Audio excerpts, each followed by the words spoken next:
Thanks for joining us today on the Big Blue Podcast. I'm Greg Stone, and I'm joined as always by President Goodson. Dr. Goodson, how are you today? I'm doing well. This is our first show after the winter break, isn't it? Yes. Yeah. Yes, it is. Yes, it is. And it snowed today for an hour or two. I was a little surprised, Yeah, actually. but it's sunny out now, just for those who want to vicariously live through the podcast. Exactly. Okay. And we're also joined at the table with, or rather by, I should say, get my prepositions right, Debbie Batson, who's our, I will still say, semi-new Dean of the School of Allied Health. Debbie, welcome. Thanks for coming over and chatting with us today. Thank you. You were a very active, highly regarded faculty member in dental hygiene for 10 years, right? Mm-hmm. You were our program director, did such great work in that program and helped move that program along and to grow it. And then you decided to apply for Dean of Allied Health when that position came open last year. What made you want to make that jump into an administrative role? Well, first of all, I was really excited when we became the School of Allied Health.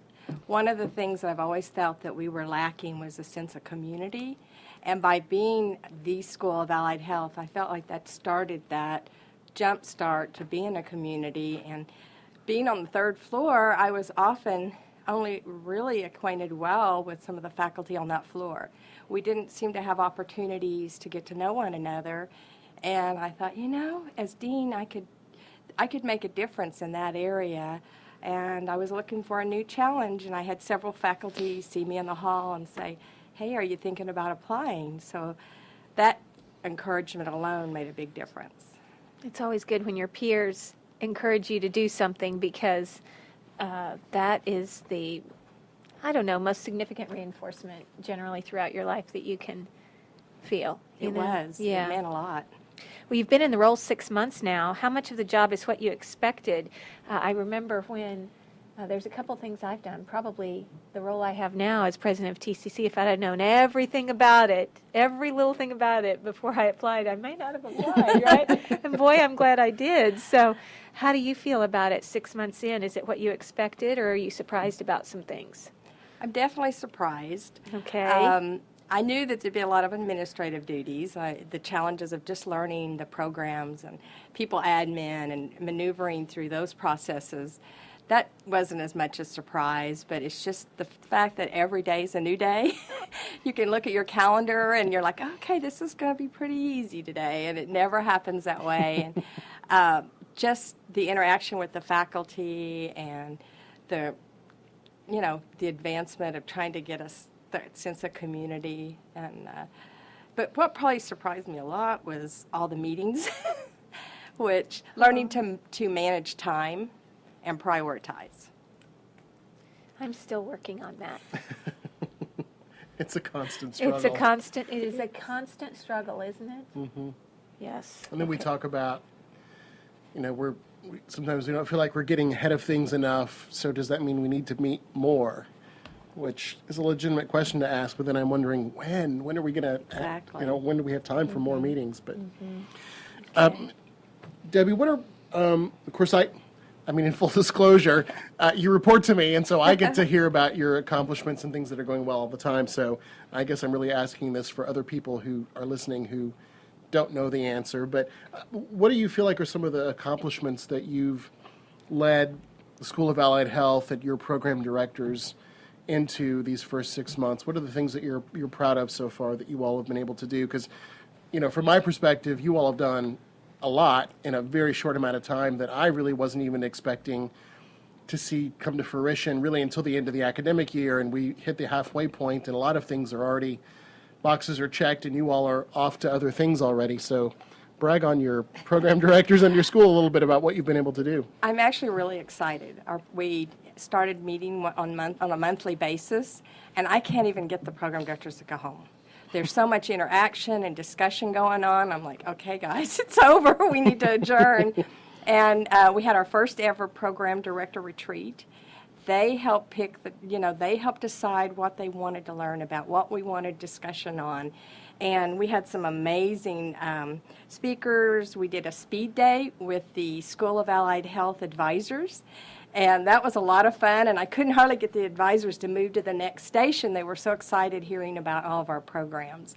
So that was a lot of fun. We had Matt Justice and Hannah Hudspeth talk to our faculty or program directors about social media, and that was extremely informative. We did Principles of Active Learning with Jennifer Campbell. Greg Anderson talked to us about the short name is Redirect Program, which would affect our programs a lot, and we were pretty excited about that. Mary Circle came and worked with our program directors on difficult conversations. Several of my program directors had requested that, and they had time to share. And they came up with some, I put them in groups, and they got to share and talk about what are their concerns, what are some issues they're having, how do you handle this and that. And they were pretty excited, and that was another time when I couldn't hardly break them up. And they even came out with some great ideas, such as an idea for accreditation. When a program is going through accreditation, they want a committee to help that person take one more look at their self-study from their perspective. Sometimes you get tunnel vision when you look at something over and over and over again. Well, that's something just to interrupt you, since you brought up accreditation, that maybe a lot of other employees at the college aren't aware that each one of your programs has its own accreditation and site visits and reporting requirements that maybe aren't at the same scale as our HLC accreditation site visit that happens once a decade, but they're very intensive, and you don't have a whole institution of people to prepare those reports and presentations and set up those meetings. It's the faculty in those individual programs and your office as well. So it's a lot of work, and to have additional support is really critical, like you said, when it comes time to keep those programs alive so our students can continue and our workforce in the area can continue to benefit from having our graduates. That's true, and they were pretty excited about that idea because the numbers in each program are small, and it is labor intensive. And not just do they have the annual or their visits, they have annual surveys they have to complete. So there's a lot involved in their program maintaining accreditation, and everyone is different. We found out even in the process of hiring new personnel, it has to be approved through the accrediting body, and it is very intensive. Another thing I'm excited about School of Allied Health is we reinstated our equipment committee. They used to have one years ago. And, with our programs being so unique and requiring so much equipment, when everybody was requesting all at once, it was just got lost in the mess. And we decided we would do it on an alternating basis. Half of the schools programs would submit each year. And we had a committee. They prioritize. They sit and visit with the program directors or members of that program and discuss, why do you need this piece of equipment? We look at, is it accreditation driven? Do we need this? Is it a safety issue? What is the urgency for this piece of equipment? And then we compiled it. The committee did, and we submitted it to Academic Affairs. So that was pretty exciting. We have our first department chair, Carla Hinkle, for the School of Allied Health, and she's adding a source of communication for our faculty. And when she's excellent at taking notes, sending out messages to the programs, and I feel like that's really improved our communication area. She kind of oversees, make sure we're doing everything we need to when we're hiring, committees are being formed, and she's going to oversee our review committees. Lots of good stuff. That's pretty exciting. Well, I'm Lee Goodson, here with my co-host, Dr. Greg Stone, and you're listening to the Big Blue Podcast. Our guest today is Debbie Batson, and we've been talking about Debbie's career at TCC and her accomplishments so far as Dean of Allied Health. And before I get into the next question, Debbie, I just, I know that there's a fun fact about you, and that is that you... Did you know I was going to bring this up? I didn't know. I'm just so fascinated by it because we're a soccer family, but that you are a FIFA official. Like, what's the real title? FIFA referee. FIFA referee. I mean, that is because those referees just take a beating out there. And then to be a FIFA referee is just, I mean, the club referees take a beating. The rec referees take a beating. And then to be a FIFA referee. So you are, there's, that's like a mystery thing about you. You know what I'm saying? Like there's more See, than meets the eye. I feel like it explains a whole lot. Do you? Okay. Because I've sort of always known Debbie as just that person who's always smiling and quiet, and Right. and I'm just like, and then she's applying for the dean job, and I'm There's- thinking, oh, and then, yeah. are you really going to be able to? And then I learned that about her, and I'm like, oh yeah, no, this is going to be just fine. Yeah. She That's can funny. handle situations and not get ruffled, and I think Yeah. that speaks a lot. I mean, that's just your personality. Well, and how you carry it too. Exactly. Just really with a lot of professionalism and so anyway. So that was a fun fact that I wanted to make sure and slip into today's show. But tell us a little bit about the impact that allied health programs have on our community. You've got the economic impact. So many hospitals want to hire your graduates, so many hospitals and clinics. And then how do our allied health students and graduates support the community health in the region? Well, what's exciting is we are a workforce. So when our students graduate, they go right into the workforce. And we know that with someone graduating with an associate degree, it gives back to the community in revenue. And we are projecting at least 181 to graduate this spring. And if you put dollar numbers on that, it's over $25 million. If we use the formula of the 145,000 per associate degree. Mm-hmm. Our programs, dental hygiene, has provided $25 million in dental hygiene. Let me double check my facts. Okay, $2 million. I was short a little. 25 million. Okay. It was $25 million on the associate degree, but they have provided over $2 million in dental hygiene services since September 2009, done over 11,156 procedures in our dental hygiene clinic in at our Metro dental Campus. hygiene clinic. For people who have no insurance or not enough insurance to be able to get that service or that treatment elsewhere. Exactly. Yeah. We meet a huge need for the underserved. Just like the PTA clinic have provided over $500,000 in services pro bono to our community. And not just that, all of our programs, they take part in career fairs and health fairs. And I know dental hygiene's getting ready, and it's not just dental hygiene, a lot of entities can get involved in this. And OK Mom, and they provide dental treatment to thousands of people in 2 days. You want to explain what Mom, Mission of Mercy. Yes, Yes. OK Mom so- is Mission of Mercy, Right. and it's dental services for the underserved. People are camping out at 3 a.m. to attend. Our students when I heard about it the first time it ever started in 2010, I said, can dental hygiene participate? And they said, we hadn't thought about that, thought about students. Well, we've led the way. Now OU sends their dental students to do procedures, their dental hygiene. Rose State sends their dental hygiene. And our students it's an annual thing, and they know to prepare and expect to go wherever it is. It goes all over the state of So Oklahoma. when I used to be at OSU at the College of Osteopathic Medicine, Center for Health Sciences, Yes. Dr. Stan Grogg is Yes. he and his